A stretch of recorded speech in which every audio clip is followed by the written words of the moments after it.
Hello, hello, and welcome to A Beatles Show, a weekly podcast talk show, which is called Things We Said Today. This is a program in which we talk about anything and everything that has to do with the Fab Four, their years together, their solo careers, their music, their albums, their history, any aspect of Beatles history we can talk about here on the show. I'm Ken Michaels. I'm one of the regular co-hosts of this show.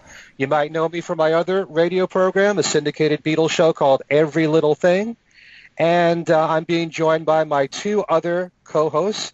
First of all, the man who used to work at the New York Times, and he worked in their classical department. He was their Beatle guy there. Anytime there was an article to be written on the Beatles, it was written by him. And he's also gone on to write a few Beatle books. Most recently, the ebook, Got That Something, How the Beatles I Want to Hold Your Hand Changed Everything, and also the Beatles From the Cavern to the Rooftop. And that's our very own Alan Kozin. Hi, Alan. Hello, Ken. Hello, everyone.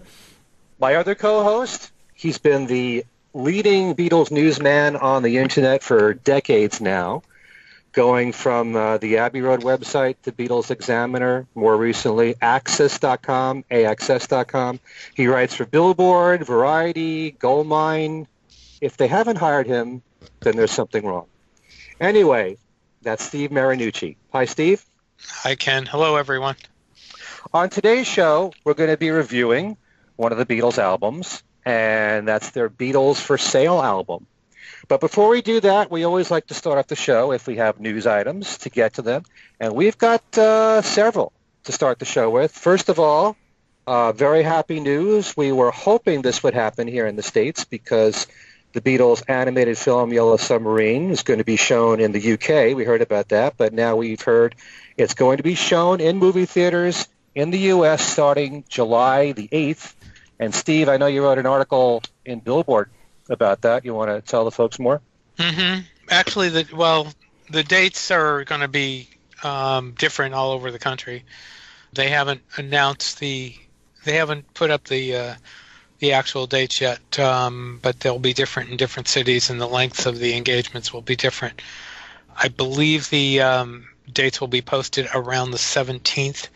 The website is yellowsubmarine.film.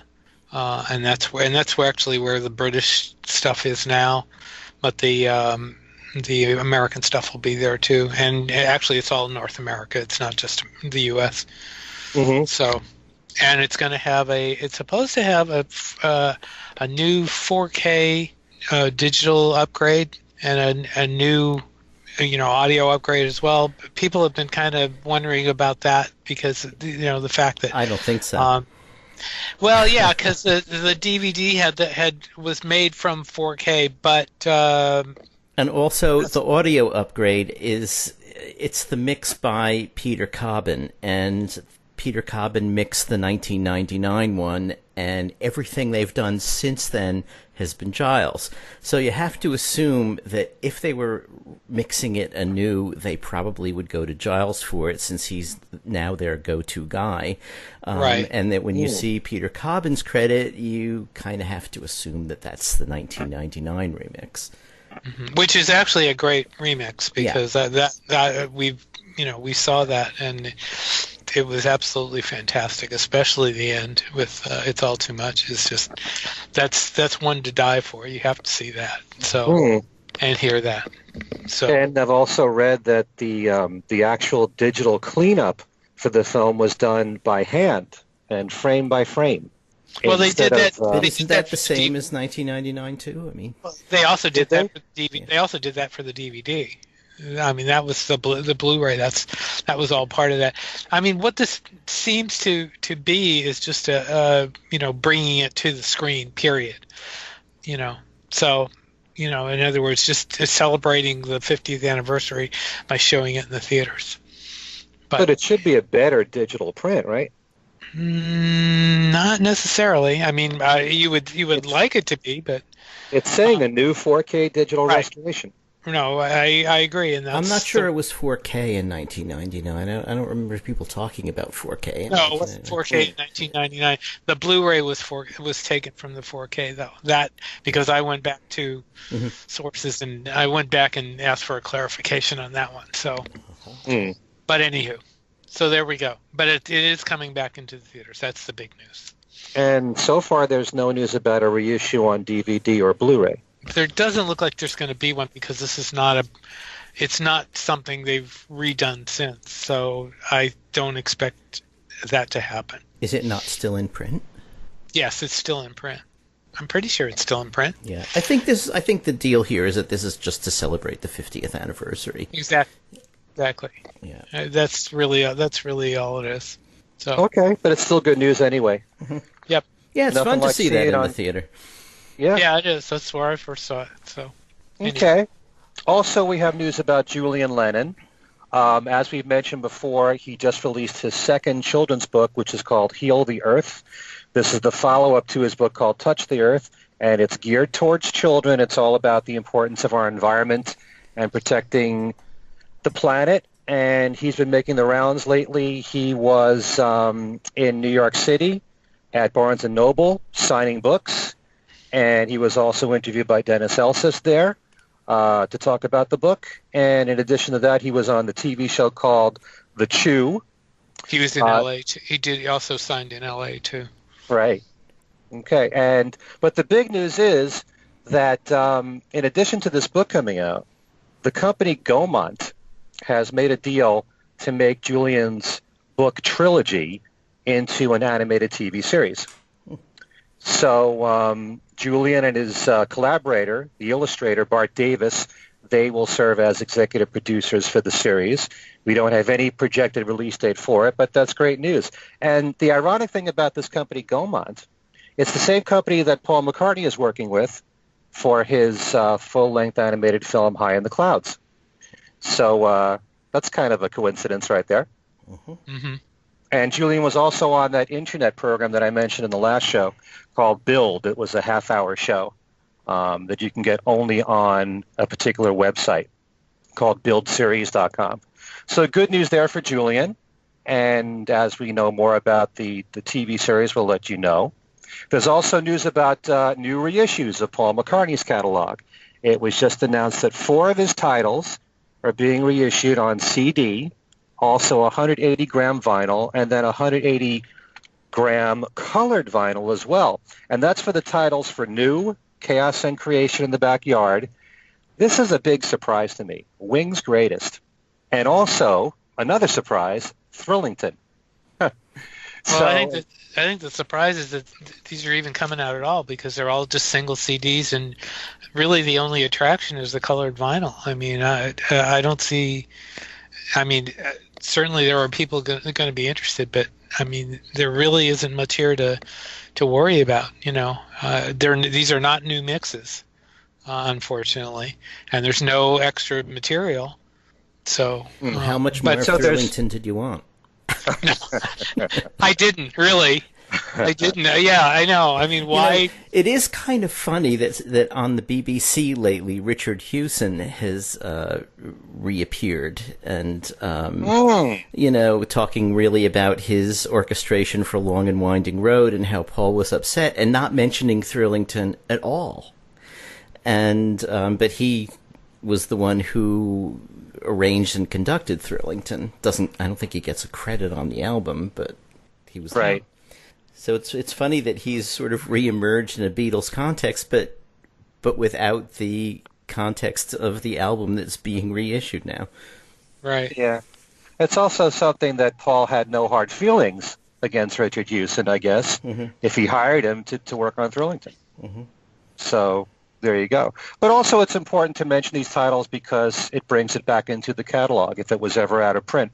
I don't know if Wings Greatest remained in print, but when you consider the fact that you had all the compilations that followed, you had All the Best, you had Wingspan, and most recently Pure McCartney, why the need to bring back Wings Greatest?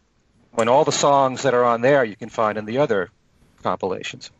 Yeah, So, maybe there are some people who probably have some sentimental connection with Wings Greatest from when it came out, and would just like to have a fresh vinyl copy. I don't know. right. And also, as one of my listeners pointed out to me, Wings Greatest has the full version of Junior's Farm, which didn't appear in Wingspan and also in Pure McCartney, although it was in the remastered Venus and Mars as a bonus track. So there you go. But just nice to know that the catalog is being reissued just to keep everything in print. And that'll tide us over until we get more news about Paul, his next new album, and the next remaster, which we still haven't heard anything about. Also, news about the Ed Sullivan show is coming out reissued on DVD. Now, several years ago, there was a 2 DVD collection of the Ed Sullivan shows when the Beatles were on it, and they were the complete episodes. And it was really fun to watch because she not only had the Beatles, but all the other artists, all the other performers that were in those shows, and you even had the commercials from those shows. But not all of them. Really? Yes, the cigarette commercials were taken out. Aha.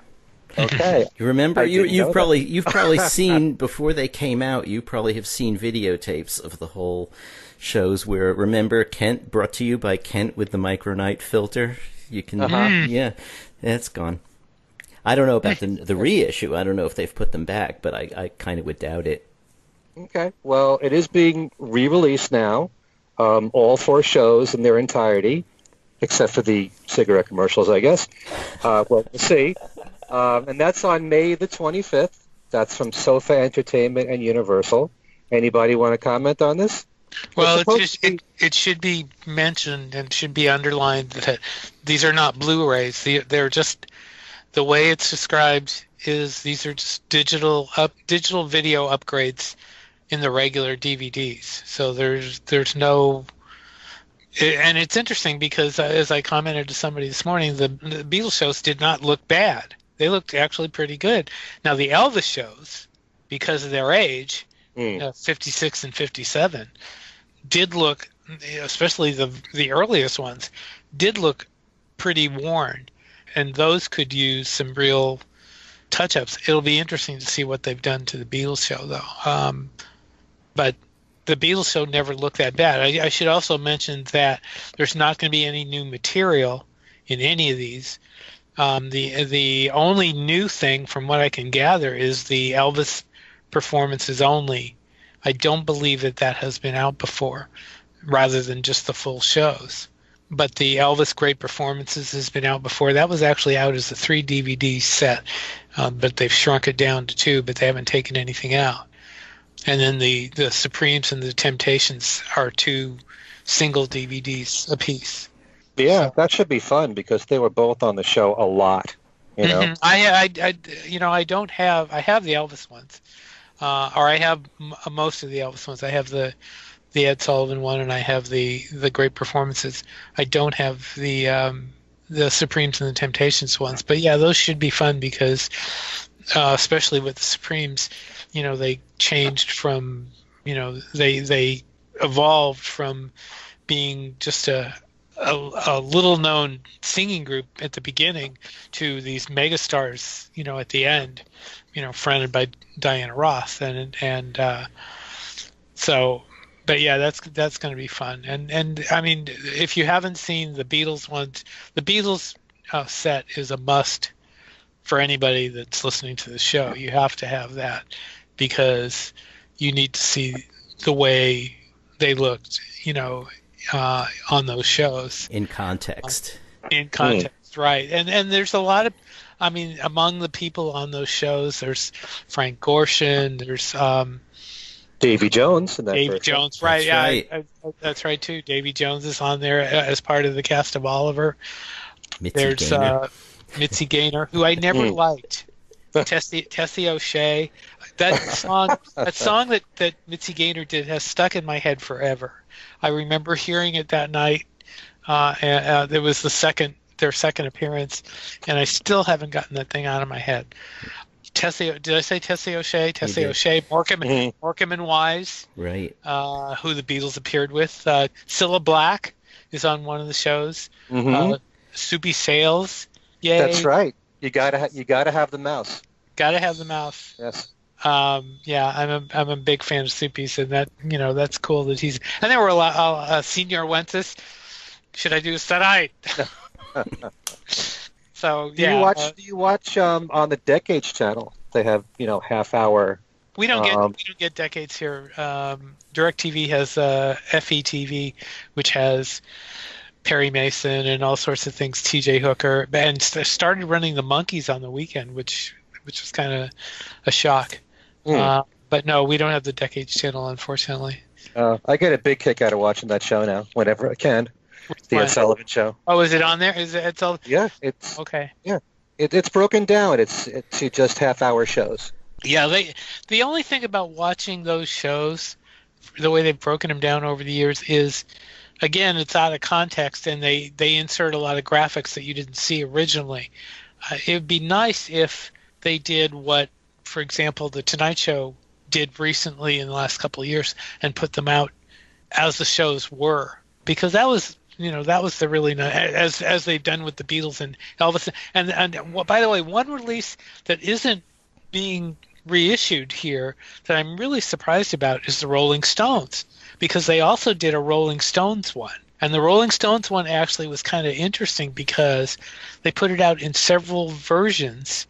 The most widely available one was the 4 Rolling Stones show, but they also put out a 6 Rolling Stones show that, if you look on Amazon right now, is very expensive because it got a limited release, apparently.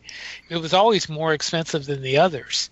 And why they didn't put out the full 6 shows as the release itself, I never understood. But there is the Rolling Stones one out there, and hopefully they'll reissue that. And hopefully they'll put the whole 6 shows out of that.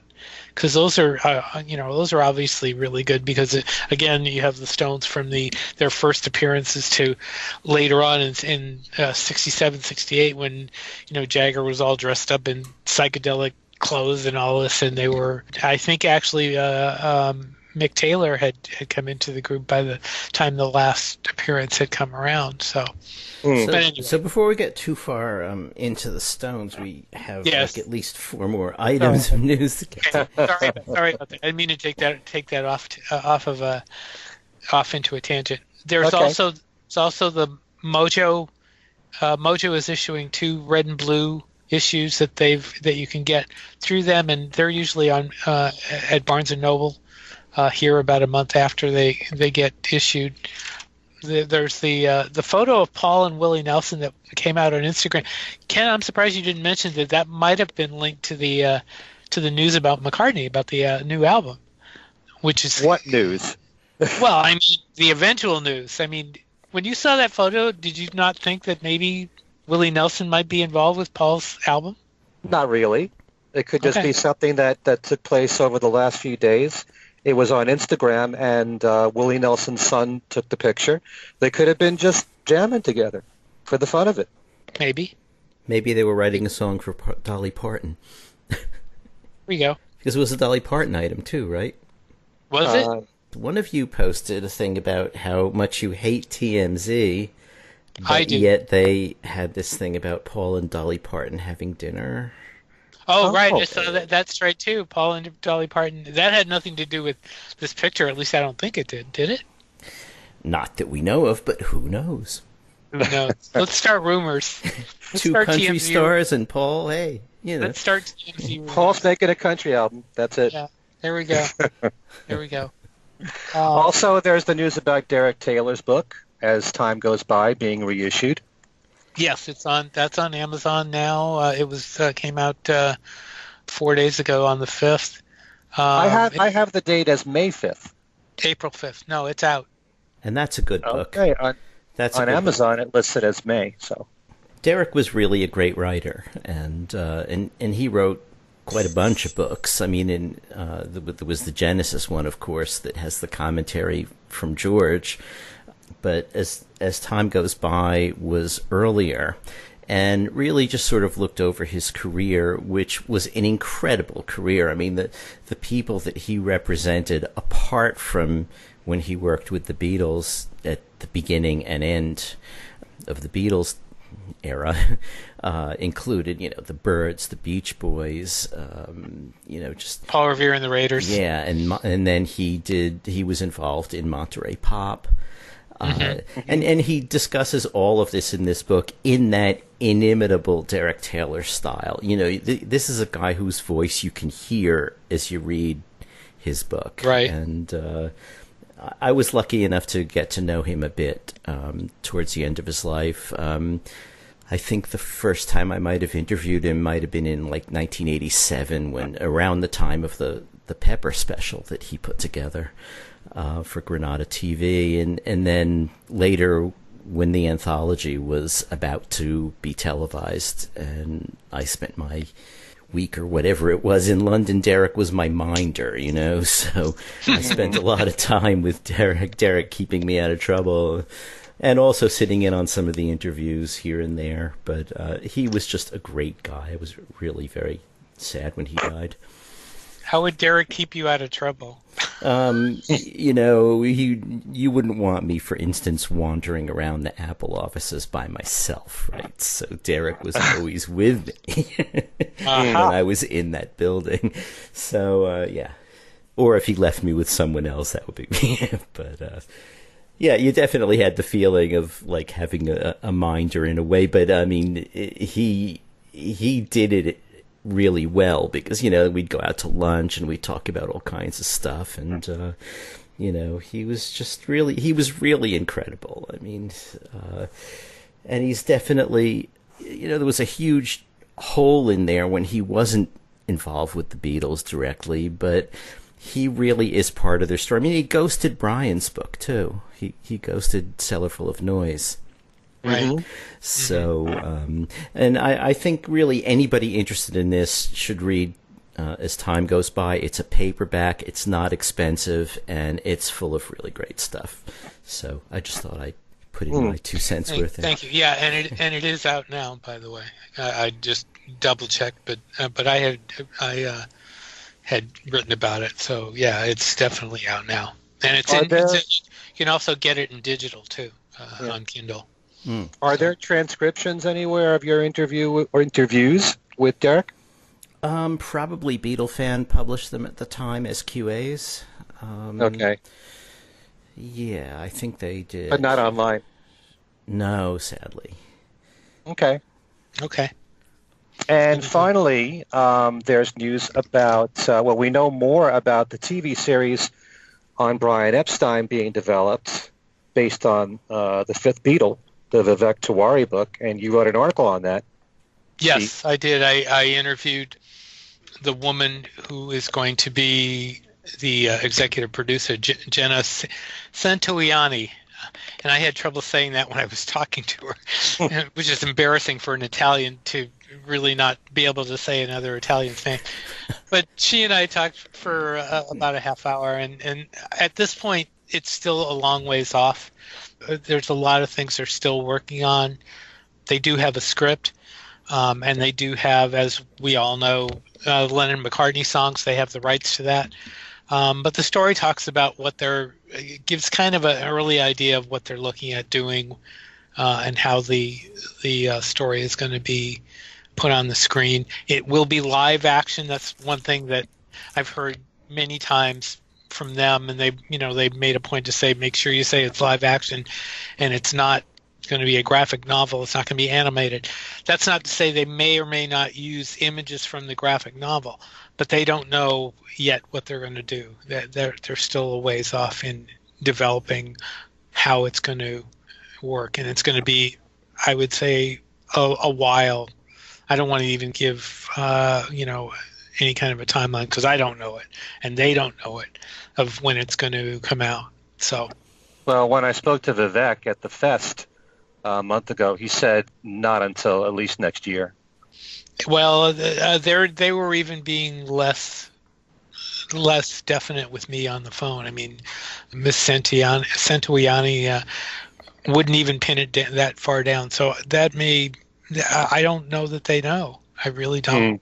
Okay. I mean, I hope it's next year. It's been so long, incoming. I mean, there's been so many hurdles and things that have happened, where it ended up, it started being a movie, and then now it's moved to television. The one thing that she did talk about in the story was why television made a better home Fit. for, yeah, than the movies, because you don't have to fit it in one episode, so. Hmm. And the story can move a little better. So, but we'll see. I mean, it's still a ways to go, still a ways off. All right. Well, there's something there to look forward to. And so why don't we move on to our main topic for the show, and that's reviewing the Beatles' fourth album called Beatles for Sale. This was their follow-up to A Hard Day's Night. And there's a lot of things that have been said about Beatles for Sale in recent years, and if you read a lot of the lists that have come up online of best albums from the Beatles or best to worst, usually Beatles for Sale ends up being somewhere at the bottom of the barrel there. And maybe we should talk about whether or not that's a fair assessment of the album or not. But I know that there are some people that look at the album as being somewhat of a disappointment because their previous album, A Hard Day's Night, was all original material, 13 songs, all Lennon-McCartney songs. And when they recorded Beatles for Sale, they went back to the formula of the first two albums, which was 8 original songs and 6 cover versions of songs. So when you look back at this album now, do you just think it's a natural progression of what the Beatles went through? Did you think it was an upgrade in any way from A Hard Day's Night, or was it somewhat of a disappointment? Why don't we start with you, Alan? Okay, I wouldn't say it was an upgrade. I'm not sure I would say it was a disappointment either. In terms of it being towards the bottom of the list, I mean, I kind of agree with that, but the thing is that if you're going to have a list with the top and the bottom, something has to be down there. And Beatles for Sale is as good a candidate as any. But there's, a lot to be said about the stuff on this album. Yes, it's true that going back to the 8 and 6 format for the last time did seem a disappointment after Hard Day's Night. But another thing that seemed, in a way, maybe not a disappointment, but startling after A Hard Day's Night is that Hard Day's Night was just so bright and energetic and, hard driven and like out there. It was an explosion of it was as if they were saying after their first two albums and their, tours that took them to the US, they hadn't gone to Australia yet, but they had, they'd had the success that they wanted, and it's Hard Day's Night was like, hey, we made it. And Beatles for Sale strikes me as after the summer tour of '64, even though they started it before they left. I think it sounds to me like between the lines they're saying, this really is tiring being out there on tour, going all over the world. It's like it's beginning to take it out of us. And so you see a lot of self-doubt in, things like I'm a Loser, and it just seems a little more down to me, this album as a whole. And even though there are things like 8 Days a Week, which, everything I said about Hard Day's Night applies to 8 Days a Week. It's like, it's bright, it's out there, it's great, it's fun.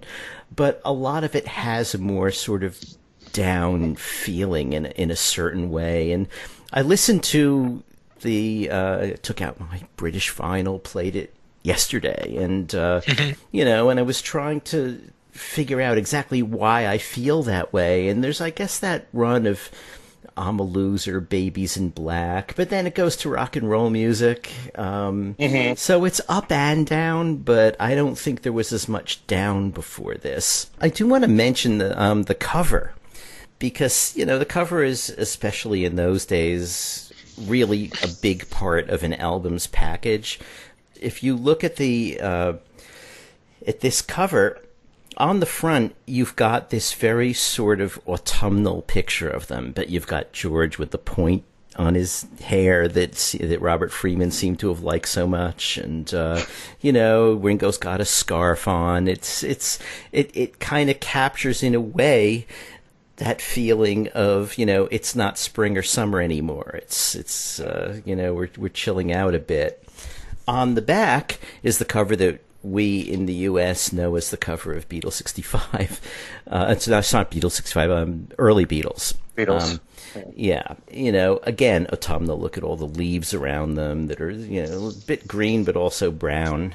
But no songs mentioned. You have to open up the album, which you couldn't do till you got home, I guess. Although I don't know if in Britain did they use shrink wrap in those days? I'm not sure. Maybe not. I think they did. Yeah.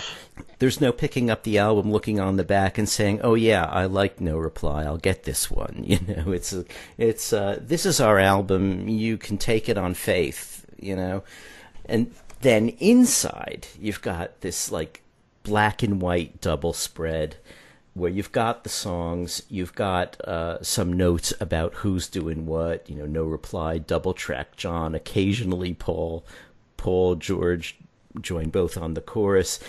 In the center, between the list for what's on side 1 and side 2, you have an essay by the late, great Derek Taylor, who we were just talking about. And then you see a performance shot of them. All the pictures, I guess, are by Robert Freeman. And across from it, there's this interesting picture of the Beatles in front of all of these sort of Victorian kind of pictures.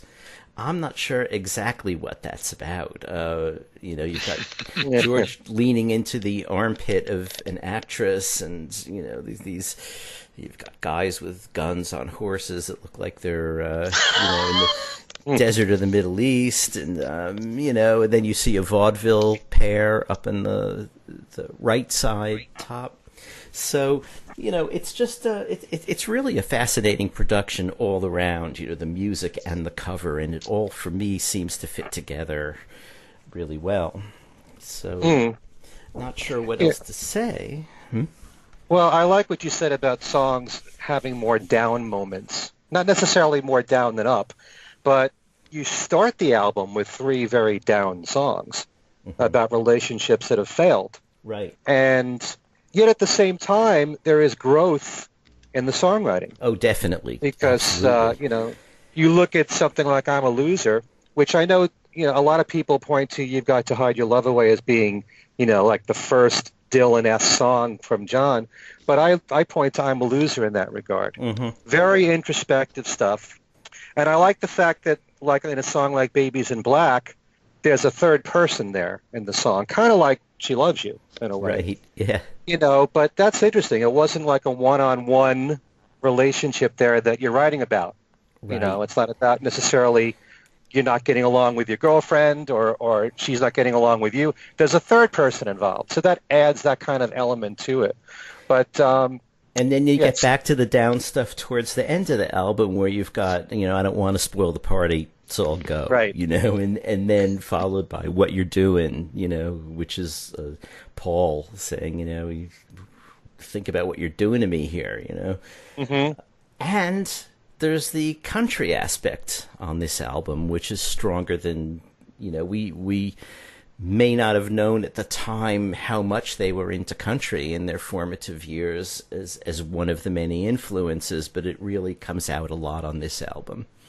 Yeah. I mean, it's one thing to do the Carl Perkins songs, but it's another thing to insert it into the original songs, like I'm a Loser has a real, country and western rockabilly feel to it. And I'll Follow the Sun. Old as that was, that song. Okay. Steve, what about your thoughts on Beatles for Well, Sale? I have a little bit of a different take on this. I see the album as a whole as a kind of an experiment, because especially coming after A Hard Day's Night with all the screaming and the and the teen and the whole Beatlemania aspect. Beatles for Sale turns a little more serious. They seem to start looking like I don't want to say looking like adults, but that's really kind of the first thing I thought of because of they go right into No Reply. And the words, and the opening lyrics, this happened once before I came to your door, no reply. They said it wasn't you. I saw you peek through your window. I nearly died. That's not, she loves you. Yeah, yeah, yeah. Mm. And I mean, that's quite a change from that. And I think, and although the whole album doesn't go that route, there's a little bit of going back and forth on this album that way. I mean, you have rock and roll music, which besides being a Chuck Berry cover, is also kind of a retro back to the Cavern, even Hamburg, and you have a variety of song styles here. You have I'm a Loser, which really kind of goes beyond what he said in Help. It's another extension of Help. I mean, it's another extension of he hadn't had Help yet, so Help is an extension of it. Okay. All right. right. All right. The Babies in Black has beautiful harmonies. All of the Sun seems to foreshadow Yesterday, although it's not as good as that. I think it does. Mr. Moonlight is one that I could probably live without. And actually, I was listening to an outtake of it this morning, and I actually thought the outtake was better because they were having a little fun with it. I think they probably took it a little too seriously, and I think it would have been more fun if they hadn't. 8 Days a Week is a classic, is one of their biggest hits ever, and I think it's a great song. Kansas City is Paul singing his butt off as like Little Richard. Honey Don't is a great country tribute to Carl Perkins, and it actually made me wonder how they ever decided what songs Ringo was going to sing. I mean, he got Honey Don't would have been great for George to sing. I mean, that would have been, and of course he does Everybody's Trying to Be My Baby at the end. Well, John used to sing Honey Don't. Right. It's just a question of why. Why give that one to Ringo? Why didn't they let John do it? Why didn't they give Ringo something else? Well, they probably needed Ringo. They needed a song for Ringo to sing. They hadn't written him one, so... Right. But, I mean, why, Maybe it was his choice. That's possible, too. We don't know. We don't know. Words of Love is a great Buddy Holly, song. Every Little Thing could have been a Buddy Holly song. It almost sounds like one. I Don't Want to Spoil the Party I Don't Want to Spoil the Party a little better than 8 Days a Week, maybe because the words are a little better. What You're Doing is another kind of Buddy Holly type Lennon and McCartney song. And everybody, like I said, Everybody's Trying to Be My Baby. It's great. And that's, if George had to have a really good song on that album, that's it, because it's a fantastic version that he does, and he looks like he's having a blast singing it. But it overall, though, I really see this as kind of an experiment. Part of it worked, part of it didn't. And also, Alan, I'm surprised you didn't mention the title of the album, Beatles for Sale. Mm-hmm. I mean, that really... that says a lot there. I mean, they were kind of protesting the way that they were being marketed, and that they were, and they had the grumpy faces on the cover. There's so much there. That might be a stretch. You think so? Yeah, I've heard that. I've seen people say that before about the grumpy faces on the cover. I'm not going to necessarily buy that, but it goes into the whole serious aspect of the album, of getting away from the Fab Four type and growing up a little bit. In terms of getting away from the Fab Four type, what would you think about this album as a kind of alternative universe where you look at No Reply, I'm a Loser, Babies in Black, I Don't Want to Spoil the Party, What You're Doing, and you're thinking, wait a minute, these are the Beatles. I don't think they have that kind of girl problem. You know what I mean? They had women flinging themselves at them. That's absolutely true. But who's to say that Lennon and McCartney couldn't imagine Oh, sure, You they know, could imagine it. I mean, the history of pop song is that, and they were masters of pop song. It's just that when you listen to it, you're thinking, wait a minute, I don't think the reality is quite like that. You know, no, maybe back when they that's were teenagers. that's true. But I mean, look at the songs on the album, though. They're all relatively, except for maybe everybody's trying to be my baby is the closest thing to a she loves you type song, really. You know, isn't it? I mean, all the others are somewhat serious. Yeah, everybody's trying to there's be a- my baby. Actually, even though they didn't write it, really more reflects the reality of what their life was at the time. Right, right. But the other songs are a lot more serious. It's that serious turn, except for Kansas City. I think you got to make an exception there because I mean that was a straight out Little Richard cover. But it just seems like there was kind of a little bit of a turn on this album, a little bit away from the boyish Beatles to a more adult Beatles. Well, So- that's the fun thing about them is to notice an evolution with every album, whether you think it's growth in them as a band. I still think there's growth Yeah. on this album. And the thing is, I think a lot of people might look as cover versions and not take them seriously because one of the reasons why we love the Beatles so much is because of all the original songs that they came up with and, what great songwriters they are. But their cover versions are just dynamite. And so if their cover versions are really good, I mean, I'm just saying because, a lot of people consider this to be a disappointment after a hard day's night. For someone like myself, because I was exposed first to the American albums where everything was kind of diluted, you didn't really understand how everything was happening chronologically and accurately the way it was in England. But once you go from A Hard Day's Night to Beatles for Sale and you've got all this energy on A Hard Day's Night, every song is Lennon and McCartney. It's like Alan said, they arrived, they made it. And it shouldn't be looked at as a disappointment that they're doing a lot of covers here.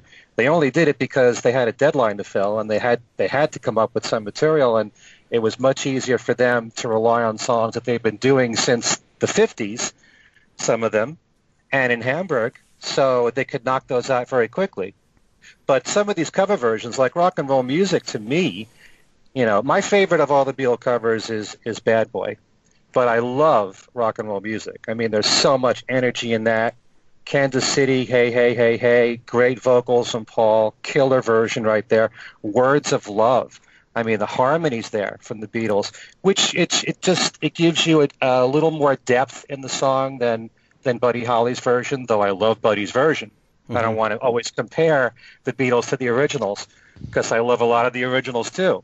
But, Words of Love, the harmonies are just so wonderful.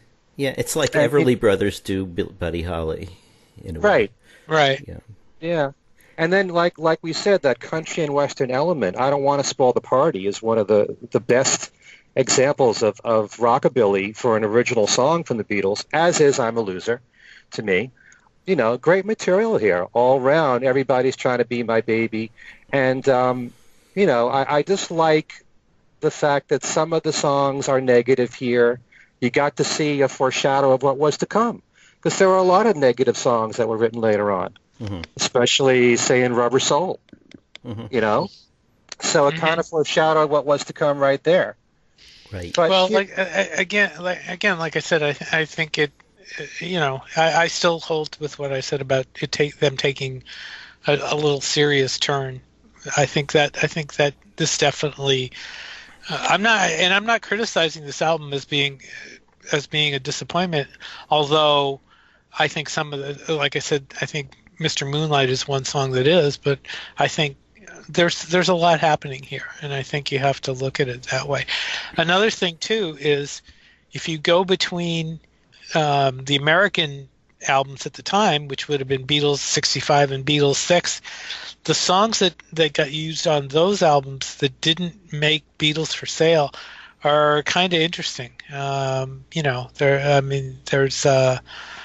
I'll Be Back is not there. But it's on Hard Day's Night. Right, but I'm saying, well, I mean, because Oh, because they had sliced it off Hard Day's Night, but Right, not yet right. put it on. I see, yeah. Right. Interesting. So, I mean, there's that too, and also the mixes were a little different. But in any event, yeah, I mean, there's some good stuff and some bad, some okay stuff. But I think overall, this thing works. I think it works.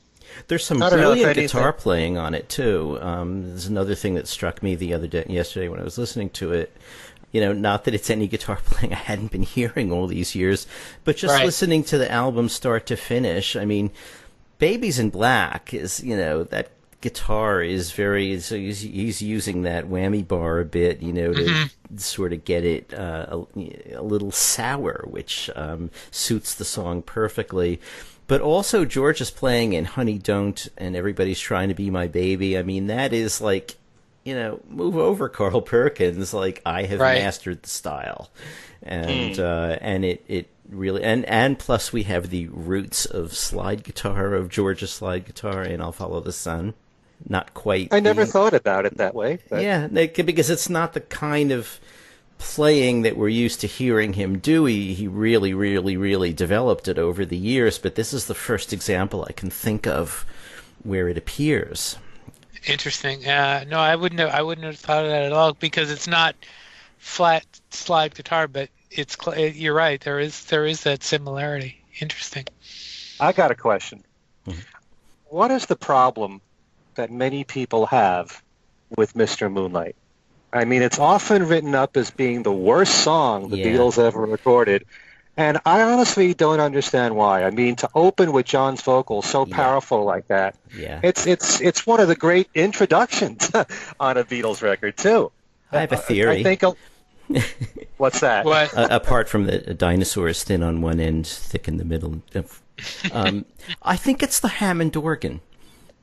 I think it's just that, because I was listening to it thinking, okay, why do I consider Mr. Moonlight sort of towards the bottom of the Beatles list? Because you do have that incredible vocal, and it actually is a pretty tightly played track, and it seemed fine. And I thought, well, maybe it's that Hammond organ isn't something that we're really used to hearing on a Beatle record. I mean, it came on again later.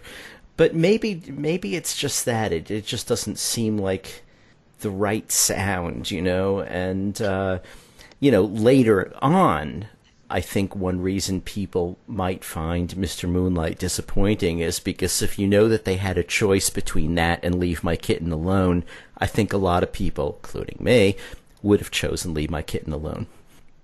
Not me. But then, you see, here's the thing. Leave My Kitten Alone became a famous outtake from these sections that people were clamoring for until, Sessions was going to be released, and finally it was going to come out, and then it wasn't. Came out on Anthology. I kind of think if it was the opposite, if Leave My Kitten Alone was on this album, and we had heard that there was an outtake of Mr. Moonlight, we'd have all been clamoring for that. Mm-hmm. I'm sure.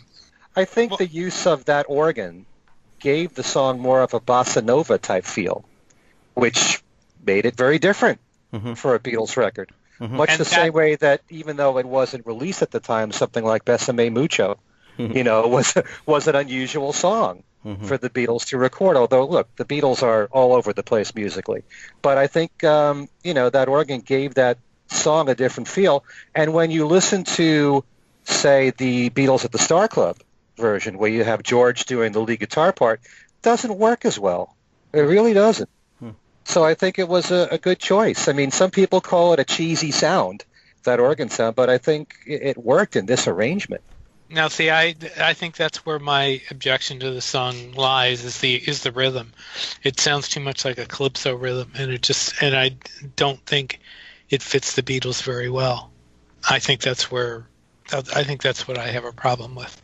It's not just the Hammond organ, though. It's the chunky rhythm.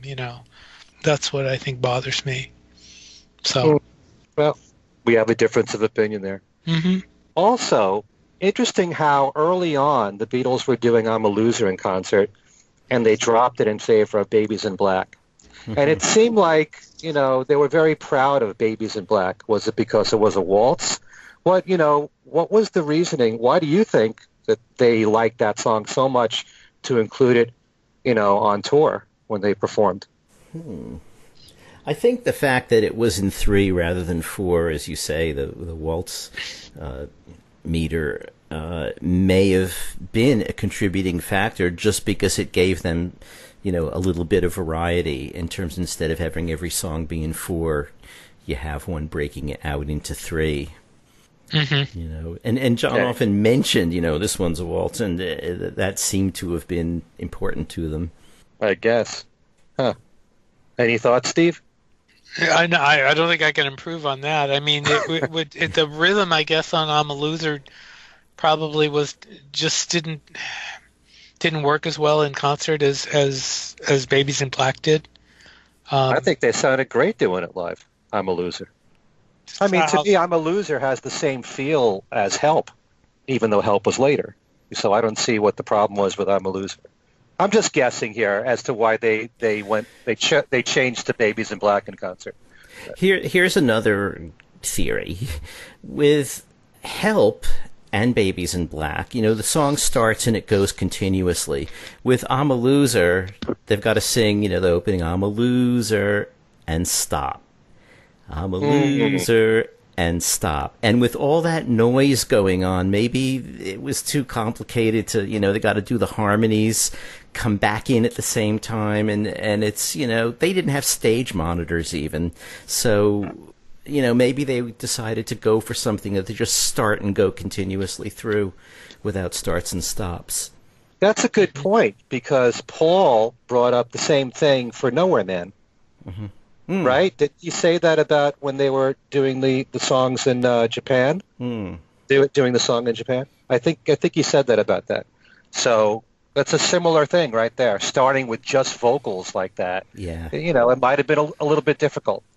Yeah. So. Under normal conditions, if they were playing to a quiet audience, that would be one thing. But the conditions they were playing under, I think, made things like that a little more complicated than they needed to be, and maybe they had that in mind. I mean, it's just a theory. I have no direct knowledge of it, but it makes sense. Okay, I've got one big question to ask the both of you. And it was the trousers. Really. We just said that Beatles for Sale, the reason why the Beatles had to do all the covers is because they were under a deadline. They were so busy in 1964. Well, they were busy in 1965. They were still doing plenty of concerts. They made a film in 64. They made a film in 65. And yet they had 2 albums in 1965 that, with the exception of Act Naturally, it was all original. And Dizzy Miss Lizzy. I'm sorry. There you go. So what's the difference? Well, they were getting better at producing songs quickly, and maybe they just hadn't had the machinery cranked up quite so much by the time of Beatles for Sale. I mean, this is one of the insights from Mark's book that I've had some trouble with, but I can see in a way the proof of it on Beatles for Sale. Mark, we always thought about the Beatles as, incredible songwriters, and always bought the story about how they had a notebook with 100 songs in it before they were even signed. But, Mark Lewison in his book sort of talks about how they were not initially songwriters primarily. They were much more of a cover band, and the songwriting thing came later, and they very reluctantly did it publicly. And I think what we're seeing with Beatles for Sale and the decision to go back to covers for a lot of it is that the songwriting machinery at the level they had to do it hadn't really cranked up fully. I mean, apart from the fact that there are 6 covers, I'll Follow the Sun goes back to 1960 at least. So before that. Yeah, before that. So, so they're not only bringing in the covers, but it's like if we got any of the really old ones that we can turn into a feasible song now, and that's what they had. Of course, that you could say that about When I'm 64, and it's not as if Sgt. Pepper was a fallow period. Yeah, very interesting right there. And I like to bring this up, and of course it's all conjecture. It always fascinates me what songs the Beatles chose to cover. because just when you witness all the songs they did on BBC Radio that they covered, they could have picked any of those other songs that they didn't release for EMI. I mean, they had all those songs in their arsenal, and yet they picked these particular songs. So I always wonder why these were the ones that were chosen. Yeah. Yeah. All right. So any further thoughts about the album? No. I don't think so. I mean, when I listened to it yesterday, I actually liked it a lot more than other times. I have one question for you, though. Okay. Okay. If you were ranking the Beatles albums, and something has to be at the top and something has to be at the bottom, where would you put Beatles for Sale, and what would you put below it? That's really tough because I think of every Beatles album as being great or near great. So it's like ranking every Beatles album a 10, except there might be a 9 in there. It's like that's a sin. I mean, do you consider Yellow Submarine to be a Beatles album with half George Martin music? Yeah, and only 4 new songs, really? That's true. That's true. But that's a movie soundtrack, so you have sort of like a built-in asterisk excuse, Okay. Do you consider Magical Mystery Tour really an album? Mm-hmm. You do? Yeah, I think so. Okay. That's all right. It's really tough. It's very tough. I abstain. Really, it's too tough. Maybe this one, probably, I guess. But that's no sin. Because they're all great as far as I'm concerned. Mm-hmm. But sometimes it kind of bothers me when people think that just because they went back to doing covers, it has to be weaker. Yeah. And that's not necessarily the case because their covers were so strong. You know what it's like, Ken, to segue into my other life a little bit? Someone comes to you with Beethoven's 3rd, 5th, 7th, and 9th symphonies and says, which is the worst? You just can't. You just can't pick one. Right. Well, good point. I mean, off of what you just said, Ken, I don't think it's the covers that hurt this album at all. The covers actually are really good. I think it's some of the originals that bring this album down. If you're going to bring it down at all. But what originals do you have a problem with? Well, I'll change that and say I don't like. I already said I don't like Mr. Moonlight, but I mean some of the originals. I don't think "I'm a Loser" is the strongest song on the album. I think it's a good song. I don't think it's strong. I don't think it's the strongest. I don't think "I'll Follow the Sun" is strongest. And I said I thought 8 Days a Week was kind of under. I don't want to spoil the party. That doesn't mean it's a weak song, but I think it's the Lennon and McCartney songs that kind of, because this is not Abbey Road or Sgt. Pepper. It's not. No, but for its time and seeing how they changed and evolved and grew a bit, it's fascinating, and they're still good songs, good to great as far as I'm concerned. Well, I think they're good. I think good is probably the word. I don't know that great is the word I would use for every song on this album, but in any event, they were, as I said, they were growing and progressing, and they were making some changes, and with changes, sometimes they work, sometimes they don't, and from here on, we know what happened next, and they took off. I mean, they really took off after, in the years after this. So it's kind of interesting to me that, as we all know, the Beatles looked at singles and albums as separate entities, even though A Hard Day's Night and Help had singles from the albums. But the Beatles themselves never looked at 8 Days a Week as being a single, and it was a single here, and obviously people loved it. It went to number 1. So their judgment of the songs may not have been absolutely perfect, but then at the same time they had I Feel Fine to contend with. So that said, according to Derek Taylor's note, the three other songs were considered as singles, and that was 8 Days a Week, No Reply, and I'm a Loser, before John came up with I Feel Fine. I agree with you about 8 Days a Week, and in fact I was going to say that, in interviews towards the end of his life, when he would go over all of the songs, in various like the Playboy interview, etc. John always sort of downplayed 8 days a week. This is an example of craft. It's not. I love 8 days a week. I think that is a spectacular song. I love the fade-in intro. I love the sound of the guitars. I love the vocal harmonies. And then when the outtakes came out on Anthology, I thought those were great too. I couldn't figure out how they decided which approach to take because they were both incredible. The vocal harmonies at the beginning instead of the guitar fade in, for instance. Okay, it's not a day in the life, but I just love that song. How many songs are a day in the life? So That's right. Yeah, but that's the beauty of, in studying this catalog. It's my opinion that the Beatles could have released far more singles than they did. And they could have done well, but there was that avalanche in the first half of 1964 in America because we were catching up with the last year and a half. Right. And so all these other songs were coming out, and then they had to just kind of slow down and only release singles as they were coming out in the UK. And, of course, there were the exceptions here in America, like 8 Days a Week and Nowhere Man was a single here. Mm-hmm. But, you could have picked so many of these album cuts and they could have been hits. And I really think I'm a Loser I think that's one of the best songs on the album, Steve. But I think that could have been a single. But I'm sure a lot of people listening could say, Rock and Roll Music could have been a single. Mm-hmm. No Reply could have been a single. At first, Paul thought that Every Little Thing possibly could be a single. And then Brian Epstein, thought that it wasn't strong enough. So at least that's what's in many years from now.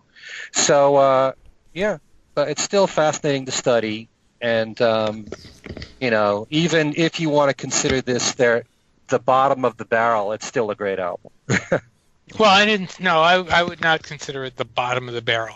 But like I said, I think I'll stand by what I said about they were going through changes, and that's what this was. So, well, since Alan put me on the spot, Steve, yes, what would you consider to be their weakest album? Ooh, that's nasty. One good turn. Yeah, really. Gosh, that's hard. That's a tough one. I don't know. Maybe this is the weakest album. But again, it's to say it's a weak album is really taking the whole thing out of context. Because I didn't say that. No, I'm saying for me to if I call that a weak album, that has a double meaning, and like I said, I think I'm looking at it as an experimental album. If you really want a weak album, I guess Let It Be is probably weak. Compared, this is stronger than Let It Be, no doubt. Is it stronger than Get Back, the Glyn Johns version? No, it's not. And I'm still, and I've said this before, that is what they should have put out. But I think this is room for another show. Do you think? All right, I'm going to hit you back with one. Do you think this is stronger than is Let It Be is stronger than this? Yes. Okay. I do. The only song on Let It Be that I don't really care for, not counting Maggie May and Dig It, and all that, but I've never been a huge fan of Dig a Pony. Okay. But all the other songs are just wonderful on there. Okay. You can't top Let It Be and The Long and Winding Road and Two of Us, and those are all really great songs across the universe. And I love the Phil Spector version of it too. On Let It Be. But anyway, that about wraps things up. Well, we'll have to reserve this conversation for another show. Okay. So why don't we give our folks our contact information, beginning with Alan. You can reach me on Facebook at either Alan Kozin or Alan Kozin Remixed. Okay. Short and sweet. Mm-hmm. Steve? BeatlesExaminer@gmail.com is my email address. I have a a Beatles group called Beatles News and Information, and you can get to the show. You can send your comments, nasty letters, and whatever to Things We Said Today radio show at gmail.com. We have a Facebook page, Things We Said Today Beatles Radio Fans. You can find the show for download on Podbean and on iTunes. You can stream it on YouTube. We're all over the place, and the YouTube page has a playlist where you can easily take a listen to all the interviews we've done, including the Elliot Mintz interview. That was our last show that we got a lot of compliments for, and we thank you all for that. Yes. Believe me, we were very, very happy with that show. We thought that show was just, it was really a great talk, and somebody suggested we should get him back, and believe me, we are. That is a suggestion we will definitely consider. We certainly hope to. Certainly hope to. Anyway, that's how you can get a hold of me. I think I hit everything there. Ken? Did you give our email address? Yes, Things We Said Today radio show at gmail.com. Okay. As for me, you can always email me at everylittlething@att.net. On my website, kenmichaelsradio.com, I'm now giving away that brand new tribute CD to George Harrison from Randy Bachman called By George by Bachman. You can win it two ways in my latest special contest, and it's also one of 9 prizes that you can win as part of my weekly Beatles trivia.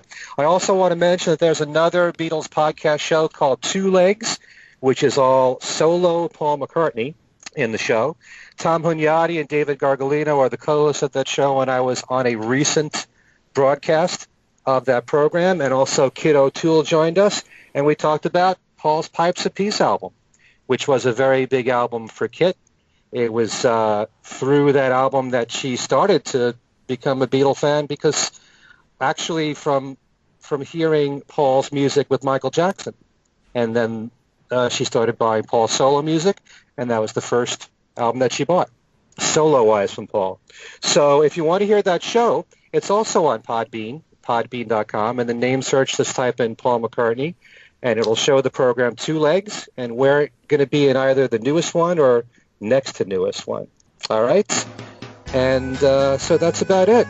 This has been a fantastic show. I want to thank everybody for listening. And for Steve Marinucci and Alan Kozin, this is Ken Michaels again saying thanks so much for tuning in, and we will see you next time.